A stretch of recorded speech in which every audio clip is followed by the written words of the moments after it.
6-7 मई की दरमियानी रात, अगर आप दिन गिने तो पहलगाम हमले के ठीक 15वें दिन भारतीय सेना ने पाकिस्तान के भीतर आतंकवादी ठिकानों के ऊपर हमले किए। 9 जगहों पर ताबड़तोड़ हमले हुए और इन हमलों में आतंकवादियों की जो मांद कही जाती है, चाहे वो मीरपुर में हो, मुरिदके में हो, बहावलपुर में हो, मुजफ्फराबाद में हो, 9 जगहों पर 25 के आसपास मिसाइलें दागी गईं और उन मिसाइलों के जरिए वहाँ के जो ठिकाने थे वो ध्वस्त कर दिए गए, धज्जियां उड़ा दी गईं और इस हमले में 100 से अधिक आतंकवादियों के मारे जाने की खबर है। भारतीय सेना ने या भारत के प्रधानमंत्री नरेंद्र मोदी ने इस ऑपरेशन को नाम दिया था ऑपरेशन सिंदूर। बहुत साफ है, जिस पहलगाम में आतंकवादियों ने घुस करके उन निहत्थे सैलानियों से पूछा था कि तुम्हारा मजहब क्या है, तुम्हारा धर्म क्या है, हिंदू हो कि मुसलमान हो, ये कहा था कि तुम महिला हो, तुमको नहीं मारेंगे, तुम्हारे पति को मार रहे हैं और जा करके अपनी सरकार को बता देना कि हमने क्या कहा तुमसे। तो वो जो सिंदूर मिटा था, उस सिंदूर का बदला लेने के लिए इस ऑपरेशन का नाम रखा गया ऑपरेशन सिंदूर। और इस ऑपरेशन के तहत पाकिस्तान के भीतर एक खौफ, एक दहशत और एक आतंक हिंदुस्तान की फौज ने भर दिया है। भारतीय सेना और भारतीय सरकार इन दोनों ने कहा है कि हमने पाकिस्तान की आवाम को तनिक भी नहीं छुआ है, हमने सिर्फ वहीं मारा है जहां आतंकवादी थे, जो उनकी पनाहगाह थी, जहां रह करके वो हिंदुस्तान के खिलाफ साजिश रच रहे थे। और यह जो ऐलान है हिंदुस्तान का, वो सिर्फ पाकिस्तान के लिए मैसेज नहीं है, दुनिया को भी ये कहा गया है कि हिंदुस्तान की तरफ अगर आंखें किसी ने भी बुरी मंशा से उठाई तो फिर उसको उसका खामियाजा भुगतना पड़ेगा। भारत की लीडरशिप, भारत की फौज, सेना, इन दोनों के पराक्रम पर बात करने के लिए आज मेरे साथ कोई और नहीं है, लेफ्टिनेंट जनरल डीपी पांडे। भारतीय फौज के भीतर एक ऐसा नाम जिसको हिंदुस्तान की सेना का हर हुनर पता है, जिसने घाटी में और चीन से लगी एलएसी पर अपने पूरे करियर में लंबे समय तक काम किया है। जनरल पांडे आज भारत ने पाकिस्तान के ऊपर आतंकवादी ठिकानों पर जो हमला किया है उस पर चर्चा के लिए मेरे साथ हैं।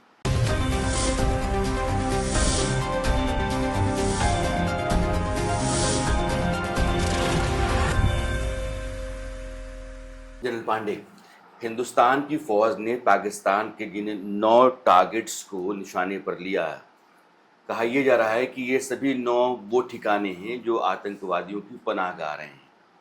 इस अटैक को आप कैसे देख रहे हैं? तो पाकिस्तान को पनिश करने के लिए जो उसने एक बहुत ही गलत कार्रवाई करी 22 अप्रैल को, हमारे देश के पास में कई ऑप्शंस थे और हमारी जो गवर्नमेंट है उसने कुछ ऑप्शंस का इस्तेमाल किया है, मगर एक बड़ी डिमांड होती है, रिक्वायरमेंट होती है, एस्पिरेशन होती है और इमोशनल रिक्वायरमेंट होती है कि कुछ मस्कुलर रिस्पॉन्स जो विजिबल हो वो भी हो।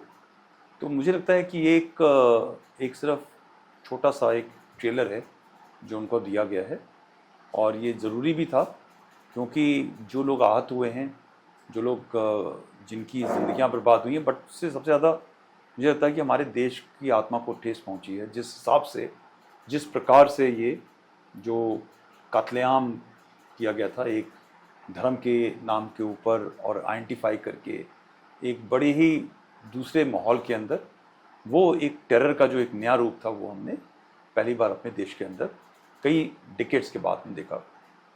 तो ये एक बड़ी सोची समझी तजवीज़ थी। आपको पता ही है कि जब उरी हुआ था तो सर्जिकल स्ट्राइक 11 दिन के बाद हुए, उसके बाद में बालाकोट, पुलवामा के कोई 12 दिन बाद में किया गया और ये अभी 15 दिन के बाद में ये ऑपरेशन हो गया है, ताकि एक इस ऑपरेशन की जो गर्माहट है वो तुरंत ख़त्म ना हो, उससे पहले ये एप्लीकेशन हो जाए, क्योंकि पूरी दुनिया की निगाह के अंदर ये जो कार्रवाई की थी वो सभी को बुरा लगा इस चीज़ के लिए। और मुझे ये एक अच्छी तजवीज़ थी, अच्छी प्लान है। और नाम भी देखिए क्या दिया है, ऑप सिंदूर। तो जो महिलाएं जिनके मांग से सिंदूर मिट गया, और ये बड़ा डिलिबरेट था, ठीक है भाई, मांग में सिंदूर तो सिर्फ हिंदुओं के होता है। सो एक वो डिवीजन वाला जो सीन था, वो नाम दे करके जिस हिसाब से ये पनिशमेंट दी गई है, वो बहुत ही एक काबिल तारीफ है। और इस बार जो एक बहुत अलग चीज़ हुई है वो ये है कि पाक पंजाब के अंदर जो टेररिस्ट ठिकाने थे, जो इनके हेडक्वार्टर्स थे, पहले लॉन्च पैड के ऊपर होता था जहाँ पर कुछ टेररिस्ट हैं नहीं हैं गिने चुने हैं, मगर इस बार हेडक्वार्टर के ऊपर हमला किया गया। वो एक बड़ा सिग्निफिकेंस है इसके अंदर। ये बहावलपुर की बात आप कर रहे हैं, बहावलपुर में, मुरीदके में, ये दो खास तौर से। हाँ, बहावलपुर मुरीदके, इन दोनों का पने के दोनों दो अलग अलग सेंटर्स मरकज हैं। लेकिन ये मुजफ्फराबाद से लेकर के और मुरीदकी और बहावलपुर तक जो ट्रैक है, ये बहुत फोकस्ड हैं, टारगेटेड हैं, प्रिसिशन के साथ हैं कि हमको जहाँ मारना है वहाँ मारना है। जैसे लगता है कि इन्फॉर्मेशन बहुत ही पक्की है और वही टारगेट किया गया है, इससे लोगों को नुकसान नहीं हुआ। तो यह जो टारगेटेड अटैक है, यह भी इंडियन आर्मी की कैपेबिलिटी और कॉम्पिटेंस को दिखाता है। हाँ, नहीं नहीं, देखिए कॉम्पिटेंस को नहीं दिखाना था, ये रिक्वायरमेंट है। रिक्वायरमेंट ये है कि हमारे देश की जो सेना है वो एक सिविलियंस के ऊपर अटैक नहीं करती है बनिस्बत की जो पाकिस्तान आर्मी का तरीका है वो अलग है। हमारी देश एक बड़े सुलझे समझे तरीके से काम करती है।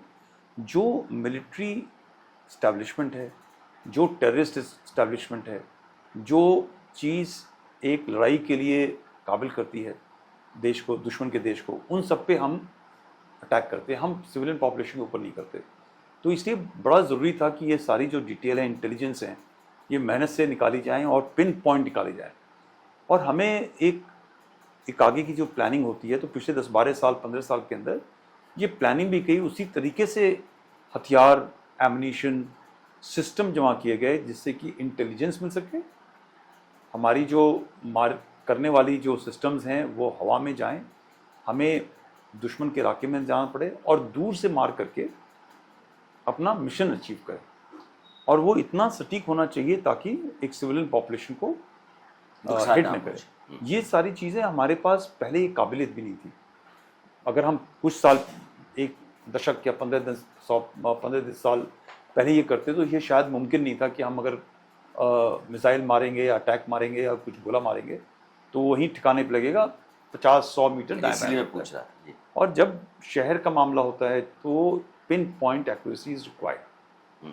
सो ये तो मुझे आर्म फोर्सेस और जो प्रेजेंट डे गवर्नमेंट है उनकी फ्यूचर की जो प्लानिंग की है दाद देनी पड़ेगी कि उन्होंने ये सब चीज़ें प्लान करी और आर्म फोर्सेस को ये सब चीज़ें दी। आपने अभी जिक्र किया कि नाम भी ऑपरेशन का ऑपरेशन सिंदूर रखा गया है, और यह भी एक मैसेज है कि तुम जिस तरीके से घुस करके आए और तुमने कहा कि मैं तुमको नहीं मारूंगा बल्कि तुम्हारे पति को मारूंगा, और जा कर के बोलना अपनी सरकार को कि हम लोगों ने मारा है, तो सिंदूर जो पूछा गया था उसका बदला भारत की सरकार ने लिया है। देश के भीतर बहुत ही आक्रोश रहा है। यह जो अटैक है, कहा यह जा रहा है कि 100 के आसपास आतंकवादी मारे गए हैं। इतने से लोगों के दिलों की आग बुझ गई होगी, आपको लगता है? देखिए, मैं ये कहूँगा कि बुझ गई होगी शायद, राइट, मगर एज ए स्ट्रेटजिक प्लानर ये हमारा एंड नहीं है। ठीक है, जब आपको मालूम है कि आपका जो दुश्मन है वो अगली बार कुछ वार करेगा, तो कुछ ना कुछ ऐसा होना चाहिए ताकि ये एक लॉन्ग टर्म इफेक्ट, जो हमारा देश है वो बड़ी जल्दी एक गोल हुआ दूसरा गोल हुआ, हम उसके अंदर तुरंत खुश आते हैं। और रोज़मर्रा की, मैं एक चैनल को देख रहा था आज, तो आज वो स्टॉक मार्केट गिर गया, चढ़ गया, लोग उसके ऊपर बात कर रहे हैं। तो जो सीरियसनेस होती है एक लड़ाई के माहौल की, वो शायद हमारे देश में उतनी डीप नहीं है, राइट। तो हमारे कुछ डेथ्स हुई, उसका बदला ले लिया, तो हमारे लोग खुश हो गए, मगर फिर यही 5-6 महीने के बाद में कुछ होगा, तब क्या है, तब क्या है। तो ये इस बार मेरे ख्याल से सरकार ने कुछ लॉन्ग टर्म का प्लान बनाया है जिससे जो पाकिस्तान का बिहेवियर है वो ठीक तरीके से कंट्रोल हो। शायद उस रास्ते पे अब हम चल पड़े। आप बहुत इंपॉर्टेंट पॉइंट पर चर्चा को लेकर के आए हैं। आप ये कह रहे हैं कि हम जज्बाती लोग हैं, हमने बम गिरा दिया, आतंकवादियों को मार दिए, इससे हमको लगता है कि बदला पूरा हो गया है। लेकिन दरअसल वहाँ जो इंफ्रास्ट्रक्चर है टेररिज्म का, उसका ख़त्म होना हिंदुस्तान की सेफ्टी के लिए ज़रूरी है। सरकार क्या इस तरह की पहल करेगी कि वो पूरा वहाँ ख़त्म हो और फिर हिंदुस्तान के खतरे ना हो? टेररिस्ट इंफ्रास्ट्रक्चर नहीं ख़त्म कर सकते आप, मगर जहाँ उनको दर्द होता है वहाँ पे हिट कर सकते हैं। हम्म, उन्होंने हमको हिट किया जहाँ पे हमें दर्द हुआ, ठीक है। हमने इस बार हिट किया जहाँ पे उनके हेडक्वार्टर्स हैं, राइट, वहाँ के जो बंदे ट्रेनिंग करते हैं। सो ये जो हिट करना है वो बड़ा ज़रूरी है, राइट। तो मुझे जाहिर है कि जो आज आज का जो माहौल है ना, ये सोचना कि हमने टेररिस्ट के इलाकों में हमला किया तो बहुत लोग वहाँ पे भी उनके रिक्रूट भर्ती हो जाएंगे, ऐसा नहीं होगा इस बार। मुझे ये लगता है कि जब तक वो प्रोटेक्शन होती है ना, तो जो नए जवान बच्चे जाते हैं भर्ती होने के लिए, टेररिस्ट बनने के लिए, पैसे की भूख, खाने की भूख, रेडिकलाइजेशन की वजह से, वो इस हिट्स के बाद में, और बड़ा सेलेक्टिव हिट है, पॉपुलेशन नहीं हिट हुई है, जो गलत लोग हैं वो हिट हुए हैं। और मैं समझता हूँ, आप भी समझते होंगे कि कोई भी एक जनता, कोई भी किस्म का लोग हो, वो ये नहीं चाहता कि टेररिस्ट का हेडक्वार्टर मेरे घर के आसपास हो। मुझे लगता है कि हमारे देश ने उनके लिए बड़ा अच्छा, उनको एहसानमंद होना चाहिए कि जो गलत लोग थे उनके बीच रह रहे थे, जिनको वो कुछ कह नहीं सकते। एक्चुअली कौन जा करके पाकिस्तान आर्मी को बोल नहीं सकते, टेररिस्ट को आप बोल नहीं सकते, जो वहाँ के गुंडे हैं, आप गुंडे को कैसे जाके बोलोगे यार आप यहाँ से हट जाओ, हमको तो शरीफ लोगों को रहना है। तो मेरे ख्याल से हमारे देश ने एक बड़ी अच्छी, हाँ, बहुत अच्छा उनके पाकिस्तानी को लिए किया है। And I think they should be grateful to us because they have no place, उनके पास कोई जगह नहीं है जाने के लिए, बोलने के लिए। वह ऐसा ही चीफ है, असीम मुनीर है, उसको बोल नहीं सकते, उसका तो रुझान इसी चीज़ के अंदर है। जो आदमी अपने देश को बर्बादी के रास्ते पे लेके जाए, आप उससे कैसे बातचीत कर सकते हो? मैं आसिम मुनीर पे आता हूँ सर, लेकिन जैसे भारत की सरकार ने कहा कि 7 तारीख से सिविलियंस के लिए मॉक ड्रिल शुरू होगी और वो चैनलों पर चलने लगा, अखबारों में, बाकी मीडिया के जितने प्लेटफॉर्म पर सब जगह आ गया और रात में हमला हो जाता है, तो क्या ये पाकिस्तान को गच्छा दिया था? देखिए, मुझे तो लगता है गच्छा तो दिया ही था। कल रात को मैं किसी सेमिनार के अंदर गया था जहाँ प्राइम मिनिस्टर आए थे, और हम सब, मैं ही नहीं, जो भी वहाँ पे लोग थे, मीडिया के लोग थे और हम लोग थे, हम लोग ये देख रहे थे कि ये प्रधानमंत्री जी आ रहे हैं और इतने बड़े समारोह के लिए कुछ न कुछ हिंट तो देंगे। मगर उन्होंने पूरी बातचीत करी देश के आगे बढ़ने की, देश कैसे आगे बढ़ रहा है। उसी टाइम उन्होंने बताया कि प्रधानमंत्री जो उसके यूके के हैं उनसे बात हुई है, और जो लॉन्ग स्टैंडिंग 10 साल से पेंडिंग था फ्री ट्रेड एग्रीमेंट, FTA, वो साइन हो चुका है। तो उन्होंने बाकी सब चीज़ बात करी, इसके ऊपर उन्होंने कोई ज़्यादा तवज्जो नहीं दी, बट उन्होंने ये बोला कि जो बदला है वो तो लिया जाएगा और अपने समय पर लिया जाएगा। मैं तो उन्होंने मेरे से हाथ भी मिलाया, बट मुझको नहीं लगा उस टाइम पर कि ये चीज़ तुरंत होने वाली है। मगर एक हल्का सा मुझे अंदेशा तब लग रहा था, और मुझसे कई बार लोगों ने सवाल पूछा, हम क्यों बताएं कि आज हमला होना है, कल होना है। और जो भी स्ट्रेटेजिक कम्युनिटी है, लोग जिनको नहीं पता है लड़ाई के बारे में, वो तो मांगेंगे कि कल करो, मोदी 56 इंच का सीना, इंडियन आर्मी क्या कर रही है, एयरफोर्स क्या कर रही है, पॉलिटिकल पार्टीज आगे पीछे, इनका काम है रोना धोना। मगर जो ये सब चीज़ें होती हैं एक बड़े प्लान तरीके से होती हैं, because war is a very serious business, right. It एंटेल्स killing of life, और वो भी पूरे देश को एक बड़ी तादाद में, बड़ी मुश्किल तरीके में ले जाता है पीछे की तरफ, वो भी नहीं होना चाहिए। So it was a good deception. मेरे क्या लगता है कि हम सब पूरी बात कर रहे थे, रोज़ प्लेन्स उड़ रहे थे बॉर्डर के साथ में, तो उनको ये भी लगा हुआ कि जैसे रूटीन एक्टिविटी है और तैयारियां हो रही थी। हमारी फौजें मोबिलाइज नहीं हुई, ठीक है, उनकी फौजें मोबिलाइज होकर के बॉर्डर पे आ गई हैं। So I think it was a shock. Sir, ये हालांकि बालाकोट हमला भी पाकिस्तान के भीतर जाकर के हुआ था, लेकिन इस बार जो है कि 9 टारगेट्स हैं, 25 के आसपास मिसाइल से, और पाकिस्तान के टेरिटरी के भीतर है लगातार। जाहिर है पाकिस्तान रिटेलिएट करेगा, रिटेलिएट करता है तो ये कहाँ तक एस्केलेट कर सकता है? ये देखिए, इसके बारे में आप कोई अंदाज़ा नहीं लगा सकते कहाँ तक जाए, ठीक है।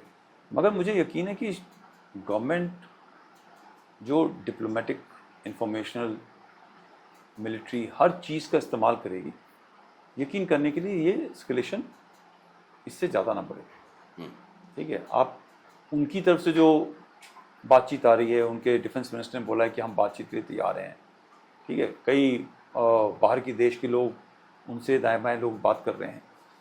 बट एज ए मैं अगर अपने आप को पाकिस्तानी आर्मी के उसमें डालता हूँ तो मुझे लगता है कि वो कुछ ना कुछ छोटा सा एक सिंबॉलिक करने की कोशिश करेगा जो वो अपनी पब्लिक को सेल कर सके। वो बड़ा हो चाहे नहीं हो, but he will try and do something जो नेक्स्ट लेवल का एक्सप्लेनेशन हो।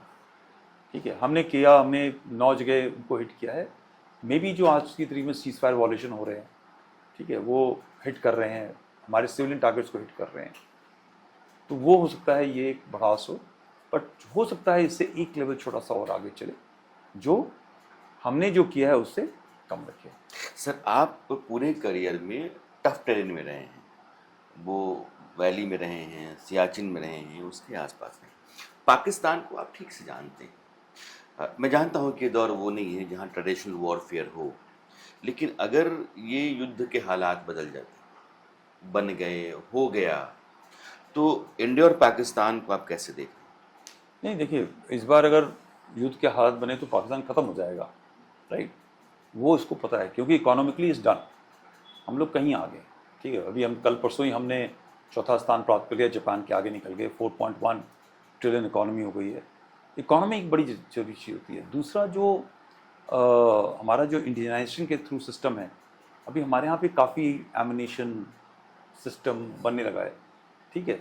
प्लस स्टॉक्स हैं, एमिनेशन स्टॉक्स हैं, तेल है, ये सब जो चीज़ें लड़ने के लिए, एक मार्क लड़ाई के लिए होता है, हम लोग कहीं 10-12 गुना पाकिस्तान से आगे हैं, राइट। आज पाकिस्तान के पास में सपोर्ट सिर्फ 2 कंट्रीज़ का है, एक टर्की का है और एक चाइना का है, बस। और तीसरा सपोर्ट हमारे जो अंदर देश के गद्दार हैं उनका है, राइट। सो और वो यहाँ से कुछ नहीं कर सकते, वो हमारे ऊपर सिर्फ कुछ न कुछ शीटा कैसे कर सकते हैं। तो इवेंचुअली चाइना भी लड़ाई लड़ेगा नहीं, मैनूवरिंग करेगा, ठीक है। वो उसको हथियार दे सकता है। वो चाइना ये चाहेगा कि उनको कितना हथियार असला दो ताकि वो हमारे साथ लड़ाई करते करते लास्ट पाकिस्तानी तक मर जाए। जैसे यूक्रेन के साथ हो रहा है, पूरे नेटो के देश पैसा दे रहे हैं, इक्विपमेंट दे रहे हैं, एमिनेशन दे रहे हैं, तुम लास्ट यूक्रेनियन तक लड़ाई करो। रशिया का कुछ नहीं हो रहा, रशिया की इकोनॉमी चल रही है अच्छी खासी। सो आज अभी आप देखिए पूरे दिन के अंदर जो प्राइम मिनिस्टर का शेड्यूल है, it is about progress, development, talks, वो एक आगे चल रहा है। और पाकिस्तान के अंदर जो बातचीत है वो ये गंदी बातें, लड़ाई की बातें, ओछेपने की बातें उसके ऊपर है। सो उसकी हालत बहुत ख़राब है। और हथियार, एमिनेशन, उसके पास में आधे पनडुब्बियाँ चलती नहीं हैं, राइट। उसके जहाज़ ज़मीन के ऊपर खड़े हुए हैं, वो सारे जो रिपेयर होने हैं वो चाइना से होने हैं। रिपेयर आप चाइना का आप जानते हो क्या हाल है। So it is they are in a difficult situation. मैं आता हूँ, क्योंकि आपने कहा कि चाइना और टर्की, यह दो ही देश पाकिस्तान के साथ खड़ा दिखेंगे आपको। लेकिन चूंकि अभी आपने लीडरशिप की बात की, प्रधानमंत्री की बात की, आप कह रहे हैं कि उनके दिन भर के शेड्यूल अपने लगे पड़े हैं। कल शाम को आप 7 बजे के आसपास मिलते हैं और आपको तनिक भी अंदेशा नहीं होता है कि इराक में हमला होने वाला है। लीडरशिप का आर्म फोर्सेस के ऊपर कितना असर होता है? नहीं, बहुत असर होता है। देखिए, लीडरशिप कहे कि आप रुक के रहिए, हम आपको एमिनेशन नहीं देंगे, हम आपको पैसा नहीं देंगे, हम आपको कंट्रोल करेंगे। वो ज़रूरत भी होता है कि भाई वो पैसा आपको चाहिए तो एजुकेशन में लगाना है, पॉवर्टी एराडिकेशन में लगाना है, कई चीज़ें होती हैं उनके ऊपर।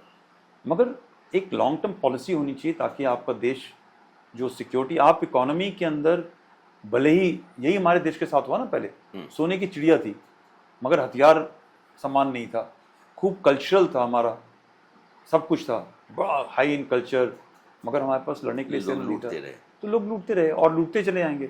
तो ये इकोनॉमी में अगर आपको विकसित भारत में 2047 में जाना है तो साथ में आपके पास में, उसके पास में एक मॉडर्न सिक्योरिटी फोर्स इंफ्रास्ट्रक्चर होना चाहिए। और सिक्योरिटी फोर्स में नंबर्स की बात नहीं है, इंफ्रास्ट्रक्चर होना चाहिए, यानी कि आपके पास में इंडस्ट्री होनी चाहिए टेक्नोलॉजी को बनाने के लिए, इनोवेशन के लिए, इन सब चीज़ों के लिए आपके पास में सिस्टम होना चाहिए। सर, ये जो हमला है आप देखेंगे तो दैश, लश्कर, हिजबुल, इन तीनों के मरकज़ पे, सेंटर्स पे अटैक हुआ है और ये तीनों हिंदुस्तान के खतरा रहे हैं। इस अटैक से जाहिर है कि उसके जो सरगना हैं उनके भीतर हलचल पैदा हुई होगी।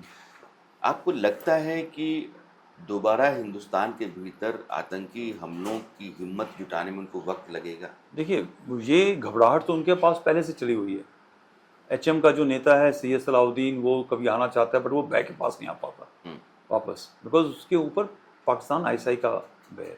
एचएम तो ख़त्म हो रखा है, राइट। जैश का एक आइडियोलॉजिकल फ्रेमवर्क है और लश्कर ए तौबा एक बिजनेस मॉडल है, ठीक है। ड्रग्स और वेपन स्मगलिंग, वो मॉडल, दोनों मॉडल अलग अलग है।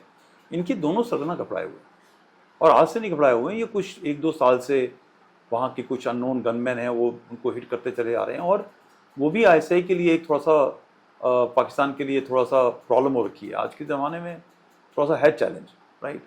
तो वो तो घबराए हुए हैं, कितने लोग मारे गए उनके। तो वो अभी छुप छुप के ही जिएंगे, पूरी ज़िंदगी बिल के अंदर रह के जिएंगे, आएंगे बाहर शक्ल दिखाएंगे फिर घुस जाएंगे। मगर यस, ये कहना कि अब इसके बाद कुछ नहीं होगा, ये गलत है।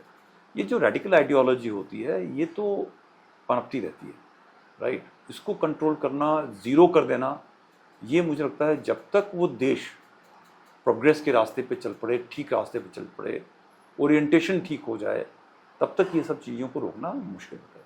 एक दिक्कत ये है सर कि वहाँ की जो इंतज़ामिया है, जो आर्मी आईएसआई है, उसका अपना एक अलग माइंड सेट है। चूँकि वो अपना बिजनेस कर रहे हैं, उनको पैसा चाहिए, वो लूटते रहते हैं। आसिम मुनीर का आपने स्पीच देखा होगा, ओवरसीज़ पाकिस्तानी के कॉन्फ्रेंस में बोल रहे थे कि हम तो उसूलन ही अलग हैं हिंदुओं से। अब वो यहाँ आकर के पूछते हैं कि तुम हिंदू हो कि मुसलमान हो। ज़ाहिर है कि आसिम मुनीर ने जो कहा उसको पहलगाम में आतंकवादियों ने इम्प्लीमेंट किया। जब तक पाकिस्तान की फ़ौज और आईएसआई इन दोनों को आप सबक नहीं सिखाते हैं, तब तक आतंक से भारत को मुक्ति नहीं मिलेगी। और ये होगा कैसे? देखिए, 2-3 चीज़, देखिए मैं तो लॉन्ग टर्म यही मानता हूँ कि पाकिस्तान एक अननेचुरल कंट्री है, 4 मोटे मोटे हिस्सों का वो है। जिस दिन वो बढ़ जाएगा उस दिन एक पाक पंजाब, ये पूरा गदर जो है पंजाब से होता है, ठीक है। और पाक पंजाब जो है पूरे चारों बाकी हिस्सों के ऊपर राज भी करता है और गदर करने का काम भी करता है, राइट। सो जब ये पाक पंजाब थोड़ा आइसोलेट हो जाएगा तब ये चीज़ कंट्रोल में आएगी। दूसरा एक ये भी तरीका है कि जब पाकिस्तान की जनता अपने आर्मी से अकाउंटेबिलिटी मांगेगी कि आप हमें कहाँ लेके जा रहे हो, हमारे देश को, हिंदुस्तान, इंडिया कहाँ चला गया और हम कहाँ जा रहे हैं, तब ये चेंज हो सकता है। चाइना और टर्की, इन दोनों का जिक्र आपने किया था। टर्की का एक वॉरशिप आके कराची के पास लगा हुआ है, 7 मई तक रहेगा। उन्होंने कहा कि ये नॉर्मल कोर्स में गया हुआ है। उसके कुछ जो कार्गो एयरक्राफ्ट थे वो पाकिस्तान के भीतर उतरे। कहा गया कि आर्म्स अम्यूनिशंस डिलीवर किए गए हैं। चाइना भी, उसके जो राजदूत हैं पाकिस्तान में, वो कह चुके हैं कि पाकिस्तान के साथ हम खड़ा रहेंगे। टर्की और चीन, इन दोनों के साथ खड़ा रहने के बाद पाकिस्तान मुकाबला करने की हालत में कितना है? नहीं देखिए, वो तो आप उनको पाकिस्तानी को भी पता होना चाहिए कि वो आपको पूरा पैसा देंगे, हथियार देंगे, सामान देंगे, मगर उसका एक बाद में लॉन्ग टर्म पैसा निकालेंगे भी, वसूल करेंगे, राइट। तो इक्विपमेंट मिल सकता है बट मोरल हाई नहीं है। हथियार असला लेके क्या करेंगे, वो हथियार असला आने के बाद में उसको इंटीग्रेट भी करना पड़ता है, ठीक है। आपको मैं अभी हथियार दे दूँ, आप फायर थोड़ी कर सकते हो। उसके लिए टीम होनी चाहिए, ट्रेनिंग होनी चाहिए, इंटीग्रेशन होना चाहिए। So it's not so easy. वो दे रहे हैं उनको, बट क्वालिटी भी देख लो। टर्की के पास में सिर्फ एक एडवांटेज अच्छा है कि उसके पास मॉडर्न ड्रोन सिस्टम्स हैं, वो दैट ऑल्सो हमारे पास उसका जवाब है। जनरल पांडे, इंडियन आर्मी के भीतर लंबे समय तक आप काम करते रहे हैं। उसके स्किल को, उसके टेम्परामेंट को, अप्रोच को, उसके कॉम्पिटेंस को ठीक से जानते हैं। यह जो बदले की कार्रवाई भारतीय सेना ने की है, भारत के लोग आपको सुन रहे हैं, आप कुछ शब्दों में कैसे इसको डिफाइन करेंगे? देखिए, ये तो जो हमारे पास जो ट्रेनिंग है, फोकस है, हमारे पास ज़ीरो से लेकर के हाईएस्ट एंड स्टेट तक सॉल्यूशंस हैं दुश्मन के लिए। और दुश्मन में बाहर का दुश्मन, अंदर का दुश्मन, नॉर्थ का दुश्मन, वेस्ट का दुश्मन, और आजकल कुछ थोड़े दाएं बाएं भी पनप रहे हैं। इन सब के लिए हमारे पास जोड़ तोड़ है, ठीक है। आज हम हथियार, असला, एमुनिशन, रिसोर्स, राशन, पैसे से भरपूर हैं और एक पॉलिटिकल डायरेक्शन भी, राइट। तो we are quite well off, ठीक है। आई कैन अश्योर यू कि we will be able to achieve whatever the day the government desires of us. मेरा आखिरी सवाल से, प्रधानमंत्री लगातार एनएसए के साथ, तीनों चीफ्स के साथ, डिफेंस मिनिस्टर के साथ बैठक करते रहे और ऐसा लग रहा था कि बदला तो लिया जाएगा। ये जो नरेंद्र मोदी की लीडरशिप है, चूँकि 2008 में भी मुंबई में बहुत बड़ा हमला हुआ, 160 से ज़्यादा लोग मारे गए, यहाँ हमारे 26 लोगों की जान गई। 2008 और 2025 की लीडरशिप में क्या फर्क आप देखते हैं, क्योंकि आपने दोनों लीडरशिप में काम किया है। देखिए, मैं पॉलिटिकल रास्ते पे नहीं जाऊंगा, बट आज की तारीख में हमारा देश एक अच्छे मुकाम पर है। वो किस लिए है वो आप खुद समझ सकते हैं, ठीक है। इकोनॉमिकली, डिप्लोमेटिकली, जब आप एक अच्छे मुकाम पे होते हैं और आपको पीछे किसी से मदद लेने की जरूरत नहीं, आप मदद देने की हासिल नहीं होते, लोग आपके आगे पीछे घूम रहे होते हैं, तो आप कोई भी एक्शन कर सकते ले सकते हैं। मगर उस टाइम के हालात ऐसे नहीं थे हमारे, हम लोग थोड़ा सा क्षीण हालत में थे। आज हमारा देश काफ़ी ताकतवर है, एक sits on the high table. यही चीज़ लोगों को खलती है, हमारे अंदर भी खलती है, बाहर भी खलती है। सो मैं यही बताना चाहूँगा कि बार बार अपने देश के दुश्मनों से सावधान रहें। हमारे देश के दुश्मनों ने हमेशा 1000 साल हमको डुबोया है। हमारा देश प्रगति पे है, 2047 की तरफ ध्यान दें। लड़ाई कैसे करनी है, क्या करना है, वो गवर्नमेंट के ऊपर छोड़ दें। थैंक यू, बहुत शुक्रिया सर, बहुत शुक्रिया, thank you. Thank you so much. हाँ।